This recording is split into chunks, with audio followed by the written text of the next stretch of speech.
Okay, so real quick, I'm just going to walk you guys through how to kind of use the template and what things you need to fill in for the final turn-in for your 11 by 17 kind of process book. So here to start, we have our title page, and you guys will notice anything that is highlighted in yellow are things that you're going to have to change throughout the book. And you'll kind of see, as I go through, there's a lot of things in yellow that you're going to have to update. So just to kind of make sure you update everything, for example, right here, it's your first name, last name. So once you change it and fill out, your first name and last name, just get rid of the kind of yellow. So if I were to kind of change this, so then now you could just get rid of the colored box like that. And it's pretty much just there to, remind you that something needs to be changed. So if you forget about something, the yellow box will still be there, and it's kind of like a checklist of things that you need to fill out.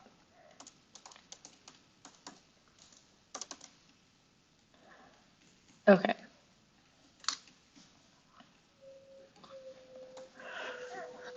So first kind of section is your table of contents. You're going to have a roughly total around 30 to 40 pages. I know it seems a lot, but a lot of the work is already done. A lot of it is going to be image-based things for sketches, digital iterations, and final deliverables. So don't, worry too much about the total number. But you'll notice the yellow highlights here are the indication of, where these sections are located. So, and you'll kind of understand when I go through it, but you might want to add pages to certain sections. So obviously that will change the page number it is on, and the page numbers will automatically be applied if you add a new page.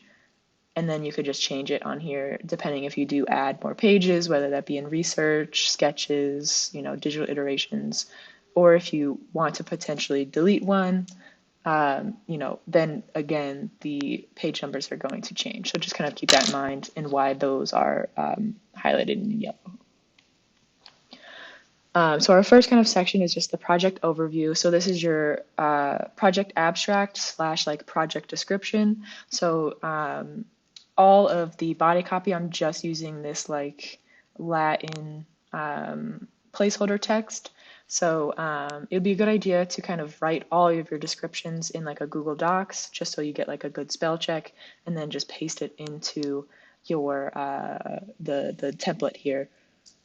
So then that way, everything will kind of be correct from the grammar side of things. So once you kind of write that, your project abstract or description, again, is just going to be your, the purpose of the project. A lot of this type of information for the overview can be found on that first Google slide or lecture slide that I gave. I believe it was on the 17th or the 12th or something of this month.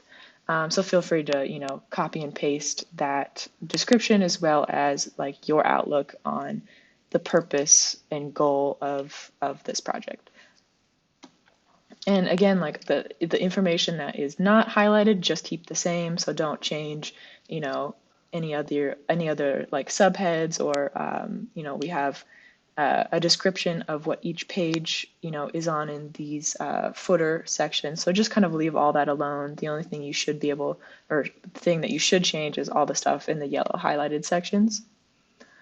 So for the next section, we have your location studies. So obviously on location study number 1, you're going to put the first home that you chose. So here, just change the name of the home and then the designer or architect, give, any research that you found, copy and paste it here. This would be your key characteristics of the home. So things that are prominent, design-wise, function-wise, tangible, intangible, any of those things that you originally found, or any research, about the architect or designer or anything like that would go on these location study pages. And this might even be a section where you want to add another page to, depending on how much research you did. And then anytime you see these yellow squares, and if you actually go to the page, they'll kind of have this like blue X in it too, and that just means where you need to insert images. So for this spread, you just need to insert real photos of the home, so no like architectural drawings here, so just any like fully rendered, images of the homes if you could find them, or any, additional imagery that you didn't use in kind of that like plan section elevation analysis that you could put on this slide or this page, just to kind of give us the idea of, what you're talking about in terms of what the house looks like. So we could kind of reference your research and kind of get a sense of what you're talking about with those like real photos. And again, same kind of thing in terms of what you need to replace. So this only difference is now you're talking about your second home. So, real photos of those here. And again, changing the, research copy and, some of the headlines. And again, you could add another page or section if you have a lot of research as well. So now we have your overall research findings. So this is your spatial trend. Now we're kind of going into the spatial transition and direction based on your analysis. And if you guys recall, the first step of this was that comparative precedent study. So that's going to be this like next section. And in this kind of part, on this like intro page for the research findings, you're just going to give an overview of kind of those initial ideas that you had for your spatial transition. And it is definitely okay if you totally changed direction or whatever you write in this page you totally didn't go with as a final product, but it's important to include it regardless, so that way we could kind of verbally see in text like what was your first like instinct to solve this kind of problem that you were faced with. So just that's what you'll include in yellow here. And this is kind of, like I said, the comparative precedent study.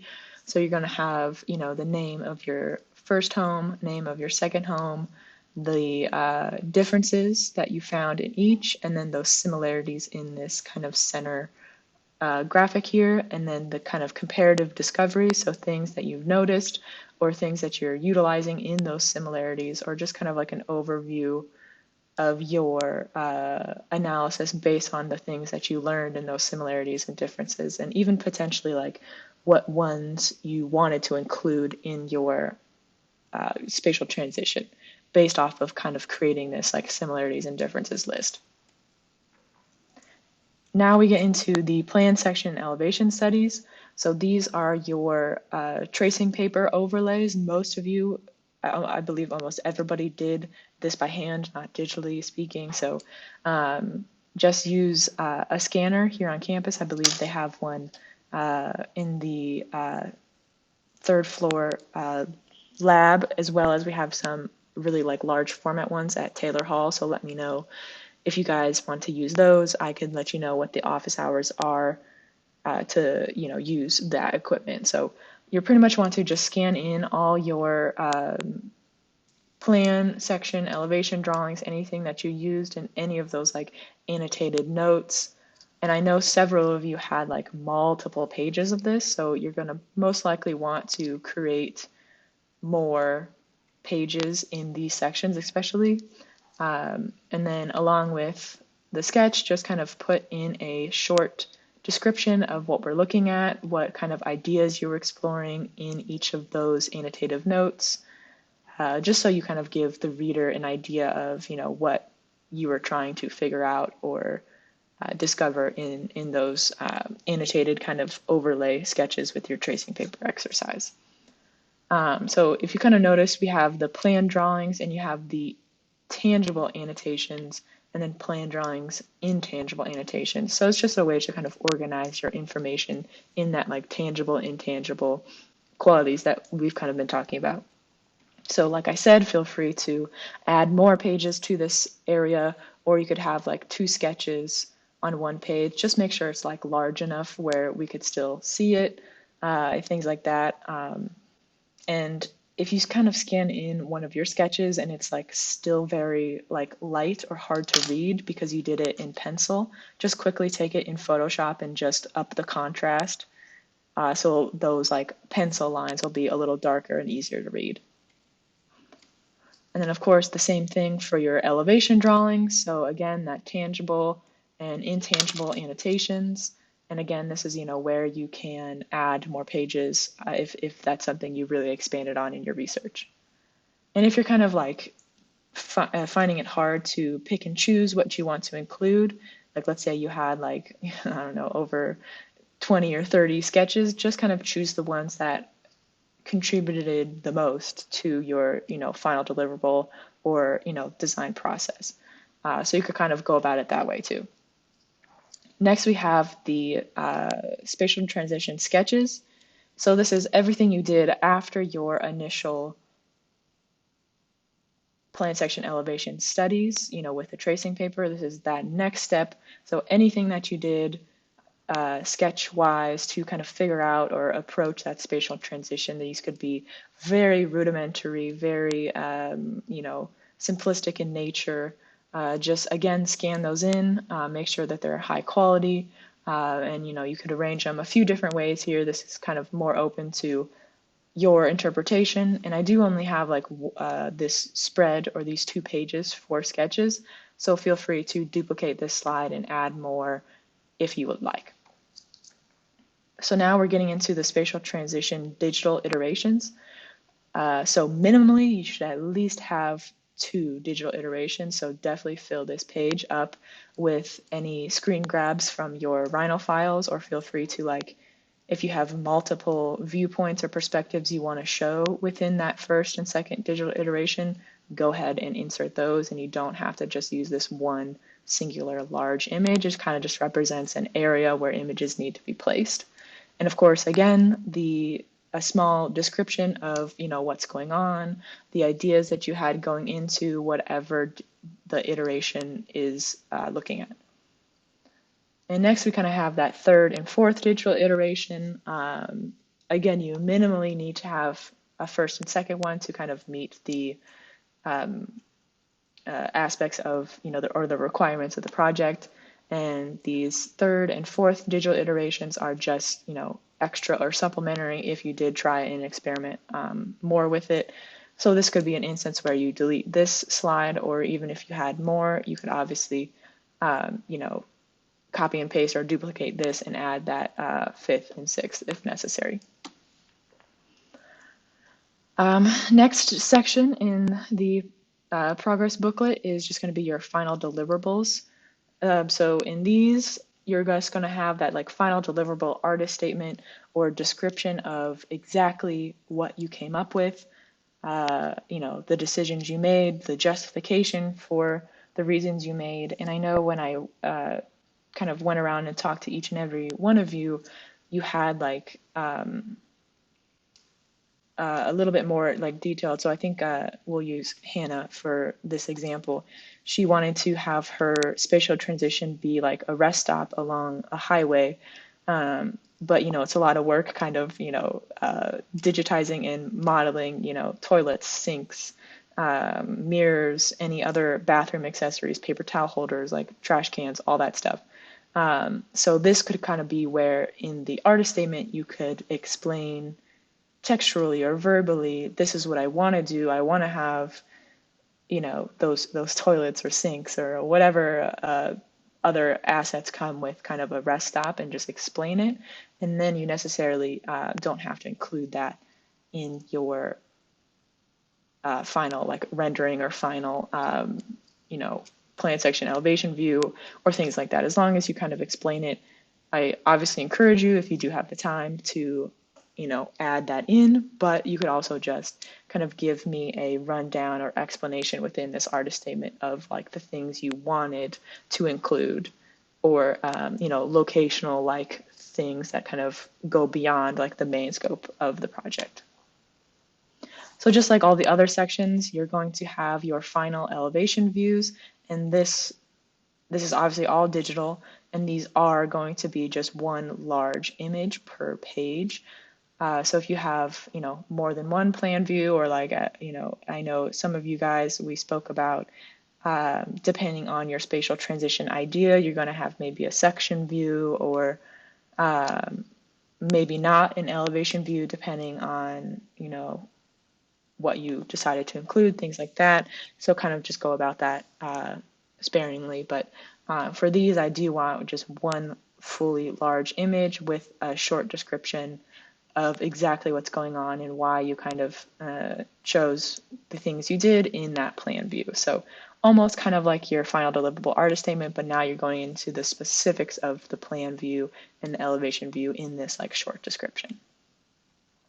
And then we have the final facade. So facade 1 and facade 2, this pretty much just means if you wanted to portray your final facade, let's say at the front view, and then maybe your second one, you wanted to do something from the side or something from the back, feel free to add a different perspective or different angle in there as well. And then this could be a area that if you would like to add kind of the isometric version of most likely some of your plan or elevation views or potentially section views. So again, this is really just indicative on your specific project that will be, a little bit more detailed of an outline in like your specific submission folder or your submission for this project. As I mentioned, I'm going to do something different, a little bit different for everybody since you're all kind of coming at this with different ideas. So this could be a place to, represent that too in kind of the final deliverables section. And then we have our final conclusion. So this is just going to be project reflections. So that's like personal reflections on your process, how your progress throughout this project has went, things that you like, things that you dislike. If you were to do this over again, maybe with more time or, those types of things, very personal observations of the project in of itself and your process. Are the things that you want to include in the yellow highlighted section here. So that's pretty much it for things that, kind of an overview of each slide. So just real quick, I'm going to show you guys how to place images. So let's just say, I have my final facade and I want to place something within it. Just kind of centrally locate. So what I would recommend doing, how InDesign kind of collects images is if you save an image to a specific place and then you insert it into your InDesign file links or connects to where you originally saved it. So if you were to move that image, let's say from your desktop to, I don't know, your downloads folder or another folder, it will like lose that link and it'll give like a little error message in your design or in your document. So before you start placing any images within your process book, collect all of them in like a single like assets folder or image folder somewhere on your computer that you won't move. So that could just be, a folder under this project title or however you guys, organize that. Try to do that first so then you kind of avoid that link like breakage if you do move images to different places. So with that being said, to place an image within these specific bounding boxes, you're just going to go to, let's see, I know your guys's keyboard shortcuts are obviously a little bit different coming from a PC, from a Mac. Okay, so for me it's Command D, but it might be something different for you, so it's just pretty much File and then Place.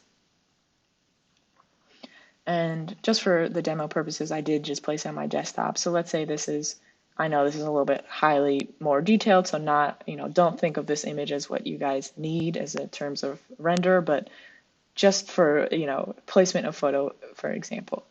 So before you hit open, just hit show import options and then hit open. And then just to make sure like all of these are within the ranges that you need and that all looks good, so hit OK. And then you'll notice like, wherever you move your mouse, a little preview of the image is. So if you'll notice like in the top left corner of the image that I'm kind of dragging around, it's just kind of like a, small little image icon. But then when you scroll over to place it in those bounding boxes, parentheses kind of show up. And that means it's prompting you to like insert it within the rectangle. So just kind of click within it, it'll pop inside, but you'll notice that the sizing isn't quite right. So you want to double click, and then these like orange lines come up, and then you're just going to want to resize the photo to fit into the box. And then once we place that, we could get rid of the highlight. And that is pretty much the process for every box. So you'll see all of the ones with these X's in it indicate where you need to place images or sketches or, those plan scans or anything like that. And you'll see there's quite a few of them, but that's pretty much how each of them will go. And for whatever reason, if you do move so like let's say I'll show you guys an example of a link that breaks. So I'm just going to move this image from my desktop to another random folder, and immediately this kind of like red mark comes up. So if you go to Window, Links, you'll see that the same red mark with the image is there. So if you do move it to another folder, all you have to do is just hit Relink and then find where you moved that, hit OK, and then it like relinks to itself. So just in case that happens, that's how you fix it. And in a few places I mentioned, if you guys want to add different pages to do that, you pretty much just go into your Pages panel. And if you guys don't see like all of these, just go into your Window, Workspace, and hit Typography, and they'll give you automatically all these like, menu options. So if you just go hit Pages, you could see all of these, are in order of the, page type. And then, you kind of have your master pages up here, but you don't have to worry about that. So let's say if, let's go to, I don't know, we'll just use the plan drawings, those like tangible annotations. So if I have more of those scanned in tracing paper images that I want to utilize, I make sure I click on this, and then you'll notice if I click on the next one, the kind of blue highlight will change. So if I want to create another page of this, all you have to do is right click and then just duplicate spread. And now those are duplicated. And depending if you're like changing sections, you could just adjust the name of the section at the bottom footer. But if it's within the same section, obviously you could just leave that alone. So that is how you duplicate pages. You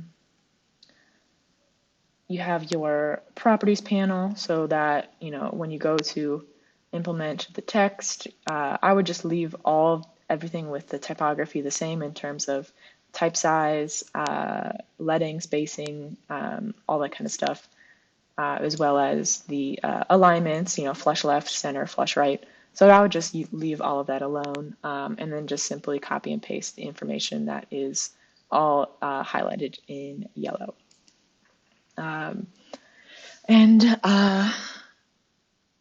When you guys go to print these, I'll send out or at least attach some more specific details in Canvas under week either 15 or 16, probably week 16 since I'll post it on Monday.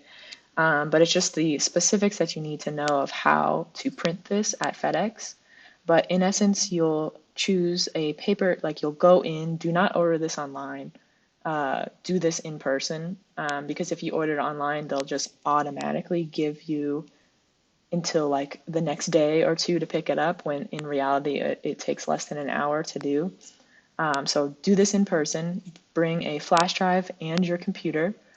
Once you have everything saved, export it all as a PDF on your flash drive, and the flash drive is what you'll give to the FedEx employee. Then kind of just, speak with them about what you're looking for. Say, in terms of paper quality, you don't want to use just plain copy paper. You want to use like the one step above in poundage of paper, above just basic copy paper. And and then just ask for a spiral bound booklet with a clear page on the front and a black plastic page on the back, and he'll know what you're talking about. And just if he, asks you about the spiral bound sizes, just, say I have, what is this, 36 pages, and then he'll kind of recommend, the spiral that, connects everything in the center based on your size. But little details like this, I'll definitely put into a PDF so you kind of have it in hand, and you can even maybe give that to the FedEx employee just to kind of make sure that they know exactly what I'm looking for in terms of these submissions, because I want each and every one of your guys's turn in for these booklets to be the same, be the same size, be the same paper quality, that clear acetate cover on the front and the black, cover on the back, one for protection of your pages, and just kind of have that consistency for each student, as you go to piece this booklet together. And you actually will, once I'm done grading, I believe grades have to be submitted somewhere around the 15th of May, and I will kind of put all of these booklets back in the box that you dropped them off at, so at any time you could pick them back up, or I'll also have a box available for you to pick these booklets back up at the beginning of next semester if you would like to, have them, for your portfolio, or just have them as an example of something like this for the future. But definitely look out for that Canvas description of printing purposes for this booklet. And obviously let me know if you guys run into any issues or if you have any problems with, importing anything or things like that.